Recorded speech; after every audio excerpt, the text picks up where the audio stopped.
Hi, this is Tim from Plastex. We're going to repair a ice maker.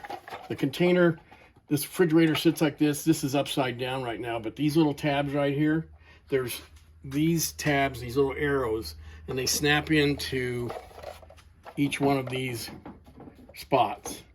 And these, you can see on this one, the arrows are missing. And we're going to remake those onto there with Plastex today. Kind of the first step we're going to do here is we have the mold material here on a hot plate. It's just around 120, just enough to get it soft. We're going to come over here and we're going to take a mold of the two good ones here. There's any one of these wouldn't matter. There's 3 more, but we're going to take a mold of these good ones right here. Just push that up around there. Doesn't have to be fancy. Just make sure it's covered and let that go back to room temperature. And then we will pop that mold off and you'll have perfect molds of those arrows that go right there. Okay, we're going to take the mold now. It's cooled off and we have a perfect mold of those arrows. We're going to pop this off of there. And you can see here, that's a perfect mold of those arrows. Now we're going to take this mold and we're going to put it right up here on the broken ones. Push that on there. Make sure it's all the way up in the way that it was on these.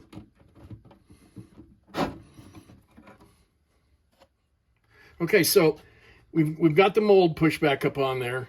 We laid this horizontally so that when we put the Plastex in there, it'll just self-level out and get about the same thickness of those arrows right there. We have clear Plastex powder in this little tub here. And we're just going to come in from the side here, like we do, put a couple of drops down. And this repair is not very big. It's not going to take very much. And we'll probably end up filing some of it off, a matter of fact. We'll have more in there than what we really need. Now, it doesn't look super clear right now, but it will actually get clearer. I'm going to get rid of the excess off of there. And it's just about a drop on each side is all this takes, because just the tip of that arrow. But this will be strong enough for those arrows to be reused again. So we have that in there now. And when we pop that mold off, that's going to be a little bit thicker, and we can just file that off any excess thickness. But that'll just sit now and it'll cure. Let it cure for a half hour, 40 minutes, and we'll come back and show you how it's done when it's finished. Okay, so here's the part. The parts have dried now. It's set about just over a half hour, and we can pull the molding bar off here. And there they are. And this one's really pretty good right now.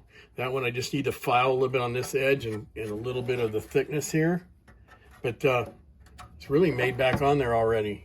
And all I'm going to do is take a file and just file this a little there. And then just give it that shape right there. Just take the flashing off on this top edge. Right there, some of it coming off anyway. Down underneath that, give it that little arrow shape, and they're really pretty good right there. They're good enough. They're good to go right there. I can take and file this edge just a little bit more, but it would work. I just want to take this top edge off here. The bottom is an exact shape. You can see that's an exact arrow, just like the. And so those are done, and it's ready to snap back in there, and that's all it takes to put those back together, whether it's on a TV remote or who knows what you're gonna. You find those on all kinds of things, and they can be built back on there.